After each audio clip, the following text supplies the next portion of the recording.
Hey, what is happening? This video is all about planers and joiners, and I get asked two primary questions about those machines.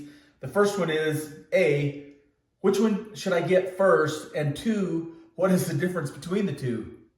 And of course, if you know, it's obvious, but the names are a little bit misleading. I don't think it should be called a planer. I think that machine should be called a thicknesser, but we'll talk about that more here in a bit. And I hear a lot of people talking about you not even needing a joiner, or they'll have a video titled, "No joiner, no problem," right? And then they'll proceed to straighten out a board that has a crook in it, and they use a 4-foot level at the table saw to get a nice straight reference edge. Well, yeah, that works, but that's not really reality. I mean, I'm gonna be doing projects where I have a lot longer board, then I can accomplish that easily at the table saw. And that's not entirely true, because I actually have a 10-foot straight edge that I can use at my table saw to push a long board through to straighten out something that is crooked like this, right? Of course, this is just plywood and this is cut that way. This is exaggerated for clarity. But in fact, you could put a straight edge along this side and run this all through the fence to get a straight edge or reference on this edge. So lots of ways to do things, but in my opinion, a joiner is an absolutely necessity when it comes to a wood shop, as is a planer, and I'll show you why I say that. All right, we're gonna talk about joiners for a little bit. Now this is a combo machine. This is a Hammer A341, 41 centimeters or 410 millimeters, about 16 inches wide capacity, right? And it's pretty decent planer. I like it, but I do want to bring up one valid point. If you have a shop big enough and a budget, I would buy standalone machines. In other words, a separate joiner and a separate planer. It's just a better choice if you have the room. I don't have the room, so that's why I went with a combo machine. So, joiner mode. Here we have a board, and you can see it has a twist, right? Now it could have a cup this way. It could have a bow or a crook this way. And so with a joiner, you could straighten that out. You have a rotating cutter, rotating knives. There's straight knives, carbide, helical, all sorts of blade types. And there's pros and cons to both of them. I remember back when we used to use high-speed steel knives, they create a beautiful, flawless finish. Problem is, they don't last as long as carbide. So pros and cons to everything. All right, back to this board that's severely warped. We're gonna run this through here and flatten one side. So one thing that you'd wanna do before you run this through is take a look at the edge. You can see this grain. I think you can see this grain on camera, how it's coming down like this, right? So this is the proper direction to feed this. If I was to bring it in this way, I'd have this grain coming into this set of knives, and that could result in tear out. Although segmented cutters or helical cutters like these, they do a lot better than straight bladed knives. Throughout this video, I'm going to be switching back and forth from joiner to planer mode. Joiners and planers are loud, so I always recommend hearing protection, of course, safety glasses, and some sort of a push block, right? I have a YouTube video on the modification that I did to these push blocks. Very simple, but extremely effective. I'll leave a link in the description. Now, in this video, I may be stating things that are already well known to many people, but they're not going to be well known to everybody. So just bear with me, be patient. Here you can see I'm doing pretty light cuts. Light cuts are actually good for a couple of reasons. A, you're not going to take off too much material. And two, you'll have a better chance of a cleaner cut with less tear out if you do lighter cuts. So I like doing lighter cuts to start. Then you can always get more aggressive. Here you can see I've got a couple of little areas that are still left behind. We'll keep running that through. You'll notice a different method of pushing that through with the safety guard in place. Lots of ways to do things. That's nice and flat, right? testament to put it on a known flat surface like this cast iron. It almost vacuums to the table. It's that flat. You may have noticed that I did a couple of different techniques with the guard.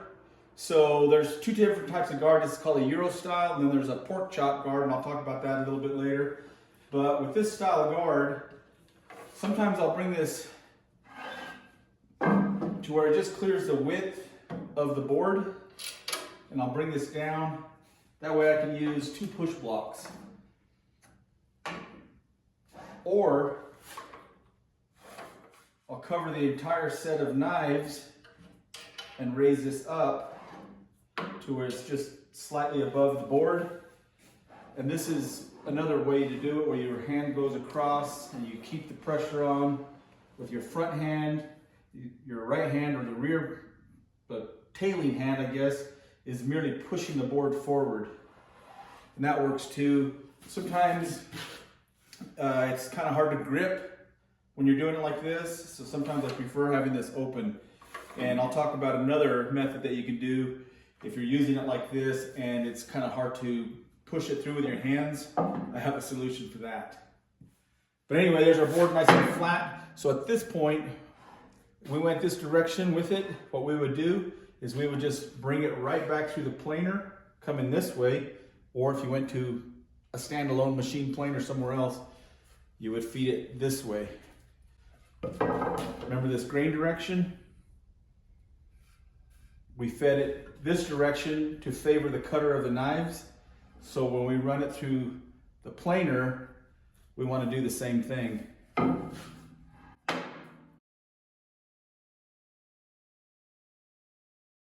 Now there's a couple of schools of thought as far as the procedure to get a piece of lumber in working order so that you can start cutting it into smaller pieces. Some people prefer to plane one side, or joint one side, one face I should say, nice and flat like it is here, and then rotate it up, put that flat surface against the fence to produce an edge here, which will also make a 90-degree corner. And that works, but the grain direction doesn't always favor that process. So I actually prefer to make one side flat, run it through the planer, and have two sides that are flat and parallel. And then I can choose which way I want to run it in order to favor the grain direction that might be going off at an angle. Does that make sense? In this particular case, the grain is running this direction, so I'm going to go ahead and joint this edge right here. We'll make a 90-degree corner. This method of achieving one face and one edge with a 90-degree corner works if I just need one little sliver off the edge. But in general, I will run one face through the joiner, make it nice and flat, and then make the opposite nice and flat and parallel through a planer. So yeah, two faces that are flat, clean, and parallel are my preferred method. I don't know if you can see, but we have a nice 90-degree corner there. And you may have noticed when I ran that first face, I didn't quite get it all, because at this point, this is a nice, beautiful reference, and most of it is cleaned up. There's a little bit of rough spot here. You can see a little bit of blue paint there. But when I run this through the planer, this will be plenty to reference on to make a cut on this side. Once this is cleaned up, then I can flip it back over and clean these two small areas up. Make sense?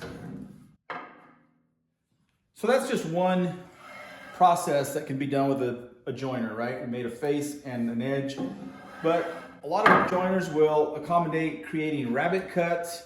You can do tapered legs, for instance, with a joiner. There's a lot you can do, but this video is really not about that. I just want to show you some primary differences between the two machines and where you would use one versus the other. So I'm going to put this into planer mode and we'll continue. And yes, it's true, a combo machine takes a little bit more planning, where you're planning your cuts so you're not having to switch back and forth between jointer and planer. All right, so it's probably pretty obvious for the planer mode, we would feed from this direction. Same set of cutters, right? and we would take our reference, our face that we cleaned up at the joiner, and it would go down on the bed. The cutters are now on top, cutting this top surface. So this measures, anywhere from 2 inch to about 1 15/16 I made this modification. I'll show it more in a bit, but just a fun way to raise and lower that planer bed. I purchased an inexpensive drill from Harbor Freight that just lives right there.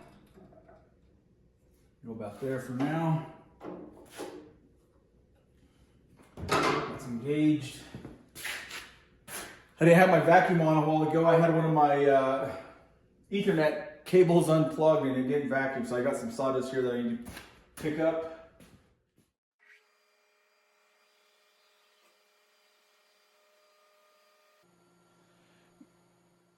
Grain direction is such a simple thing that every woodworker should be cognizant about, right?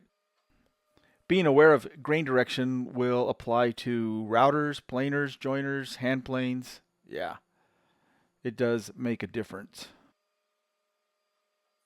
Depending on the species, I seldom go over a 32nd of an inch for one pass. I'm not in that big of a hurry, and it's easier on your cutters, your machine, and the wood itself to make light passes. All right, one final pass. This board is looking amazing. I've had these same insert cutters in place for quite a while now. I need to rotate them, and I'm going to talk about insert cutters here in a little bit, something that you may not have thought of. Now, if this was an actual project, I would probably leave this at this stage for a while and let this climatize to its new environment. Let's say my target dimension was slightly less. I can do that in a few days, and there might be wood movement. It might bow again, and at that point I would be able to clean that up. If I start using this immediately, it could move whilst I'm in the middle of making my project. All right, case in point. Originally, this was a thicker board, and I trued it up on one face, and I cut 2 slices at the bandsaw, and then I went ahead and trued up both sides, making 2 faces flat and parallel to each other. And I let them set. These have been sitting for a few days. This morning I went to check these, and they are, I don't know if this will show up, but there's a gap underneath here, which means both boards have resumed to their original position, which was cupped this way, and not as bad as it was originally, but it has moved. And so you don't want to use that like that. It'll be challenging, if you're cutting, and I'm making a small box. And if I was to miter these corners, they won't come out correctly. If I'm dovetailing the corners, you're just going to be fighting it the whole way. So what I'm going to do is run this side concave with this cup, like this, down to the joiner bed, and we'll true up these outer edges just slightly because this material is already getting thin. So I just want to clean up just a little bit, try to get one side flat, and then we can run the opposite side through the planer to true that up. So at first blush, a solution, if you were a beginning woodworker, would seem to just run this through the planer. What will happen, since this board has a slight cup like this, the pressure rollers or the feed rollers of the planer will just mash this down, straightening it out, right? The planer will make it slightly thinner.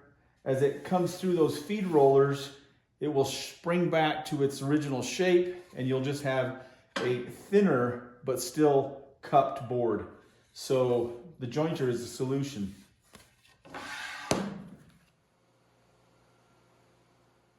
All right, so here is another reason to like this type of a push block. You can see it has this little hook hanging down, and with that I can bridge over that hump in this board, right? I don't want to push down in the middle. That'll just flatten out that bow. So with the push block in my left hand, I'm making contact with each edge. The other one also has that hook, but we're just using that to push the board through. Let's give it a go. This is great. I can just continue to make a few passes till my lines are disappearing on the edges. Again, I don't want to take too much.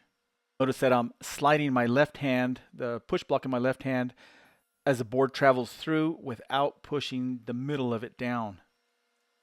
These are subtle points to consider, but they absolutely make a difference. All right, I'm pretty happy with that. We have board that's still humped on top. We haven't touched that. The bottoms are flat. And now I can run them through the planer, or even better yet, I can run them through the drum sander to take off that middle area right there. All right, we're going to talk about planer sleds. Now, this particular planer sled is, I believe, 8 foot long. Yep. And I have two more rails, aluminum rails, that are 12 foot long, so I can make an even longer planer sled. And then I have these track tubes, and with these I can make a 6 foot planer sled. How does a planer sled work? Let me show you. All right, so with this particular planer sled, there are 2 aluminum rails, and they're pretty substantial, 2 inch by 4 inch, and that makes this planer sled straight. The board on top with the 2 rails, that makes it flat. So now we're straight and flat. If we had a crooked piece of lumber that was twisted, we can put it on this flat reference, and we can shim any of the spots that are up in the air, right? Of course, it's best to split the difference, but you shim that. You can use glue and hot melts is what I use, just to shim that, and then you run this entire thing through your planer, and you will create one flat reference at the top. Once it's nice and flat, you release it, and you flip it over, run that through the planer once more. And this is why some people say you don't need a joiner. Well, I don't really need a truck either, but I don't want to walk to town. So it just makes sense if you can afford, or if you have the space for a joiner, to get both a joiner and a planer. Because if this board is small enough, I would just run it through the joiner. Oftentimes they're just too wide, too big, too cumbersome to easily joint one face flat at the joiner, and that's when a planer sled comes into play. All right, so here I have those 6 footers set up, and you can see that you can also utilize this principle to taper something through the planer. I believe these were some legs for a chest of drawers that I wanted to taper, and so just set them up the same way and run it through till I get the taper I wanted. Super fast, very effective, and safe.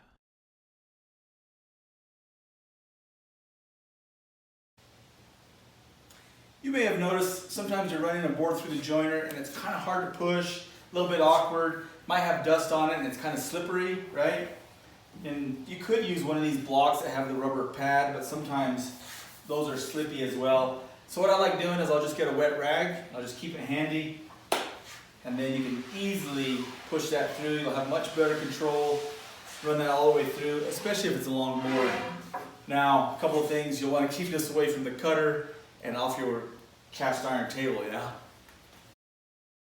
Now this tip is going to pertain more to this style of guard versus that Euro style, and what it involves are these push blocks. So this is just a standard push block, and what I've done is I've modified mine.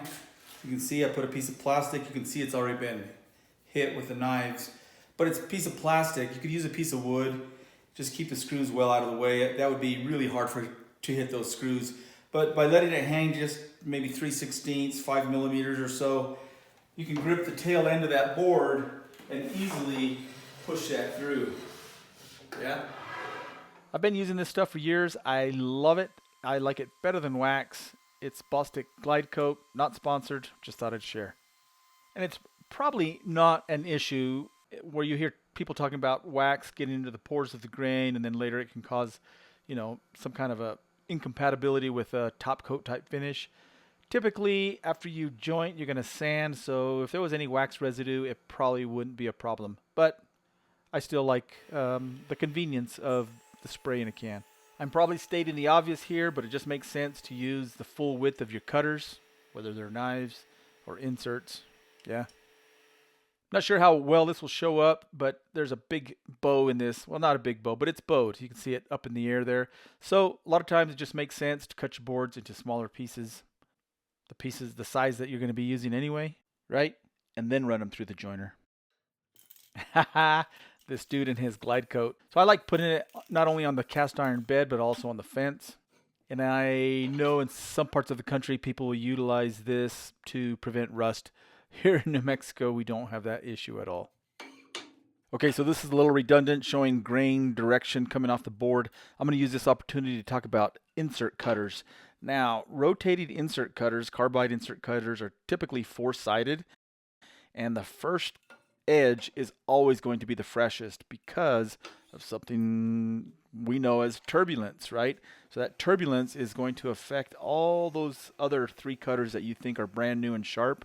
They are going to cut a lot better than a dull edge, but they're never going to feel as good as that first edge that you use when the insert cutter is brand new.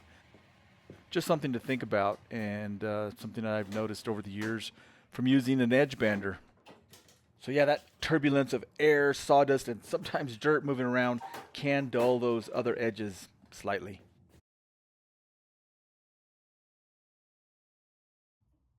Okay, so I'm going to leave the video on regular time, not sped up, just to show you how fun and fast this is to raise and lower the planer bed. Now, I don't have a video on how I made this, but I am putting some footage together so that if you want to make one, it wasn't really that complicated and works extremely well, as you can see. And high points for cool factor, right? So stay tuned for that YouTube video coming soon.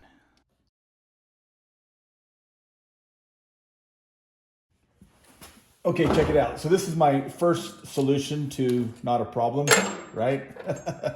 Just a disc with a bolt. This fits over that dude.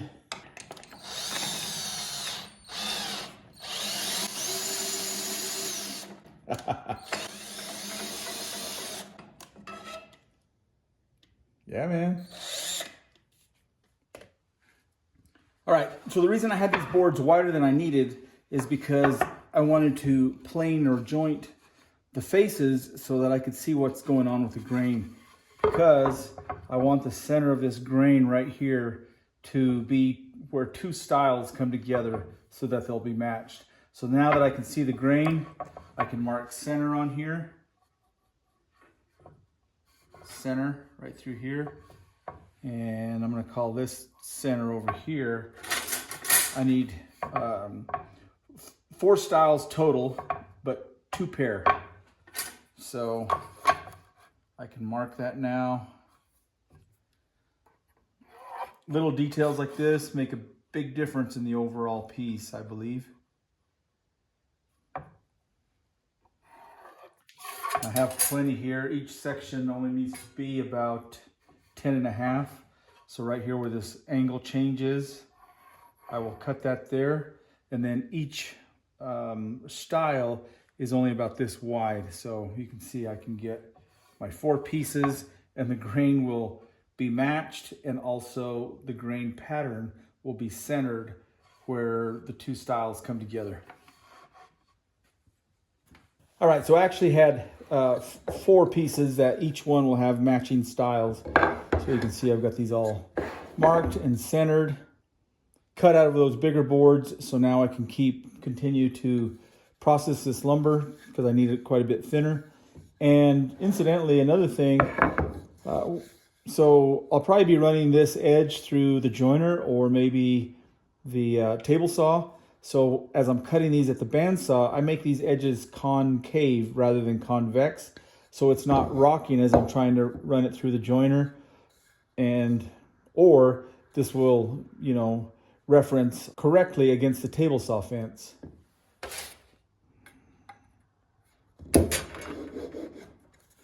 And I do that on either edge. I'm already cutting it at the bandsaw. I might as well cut it how it's going to help me later. So I get asked a lot about changeover time on these combo machines. Well, even with a modification that I did to mine, or I should say prior to the modification, it takes less than a minute. So it's really not a problem at all. I just did the modification for fun, really. And not a lot to see here, but I did want to share one thing, and this, again, may be well known, but As you run boards through a planer, you've already figured out the direction of cut in relation to the grain traveling off the edge of a board, for instance. And so as they come through and you need to do both sides, you just simply flip them, right?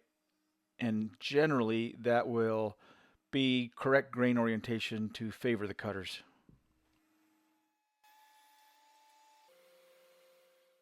So hey, real quick, keep an eye out for a new ebook coming out called Magnets 101 Uses. In it, I will share, 101 different ways to use magnets in and around the shop. All right, jumping back to basics for those that aren't aware. So typically when you have a board that's cupped, bowed, twisted, or has a crook, you would run the concave side down. And I say typically, that would be in general. There are times when maybe there's a knot in the way or some other reason you would run it the other way. And here, as you can see, that I am running it the opposite way. And just to show that you can do different things with the joiner, a lot of it depends on grain direction. Maybe you need to get that hump out of a board rather than work on the other edge. A lot of reasons, right? But in general, you do it with a concave side down. And of course, hand position, feet position, body position, that all comes into play. Pressure. So again, in general, your left hand is putting downward pressure on the leading edge of the board as it passes through the cutters. It continues to put pressure downwards. Your right hand is also putting slight pressure, but primarily pushing the board forward. So an easy way to think about a joiner in action is the in-feed table is always going to be slightly lower than the out-feed table. So the out-feed table is where you need to put your downward pressure. If you push downward pressure on front and back of your workpiece, you could create a curved face or edge. Also, if the board is bowed up in the center, don't put too much downward pressure there. You can literally straighten that board out and you won't get a true cut. Another thing to note is feed rate at the joiner. You can always slow that down to get a better quality of cut. Nothing too tricky here. You can see with these frame and panel drawer fronts, one style, or rail I should say, was a little bit bowed. So before I can cut these at the table saw, I want to establish one true straight reference edge, and that's easy to do at the joiner. Here's a quick tip for you. That leading edge, or that edge closest to you, you can file that down so edges don't catch, like when you're doing a frame and panel door, for instance. Check that out.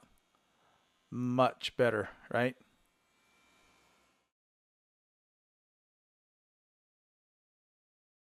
So this might be well known, or it might help somebody out there. So my target dimension is 1 3/4, and you can see I have it on there.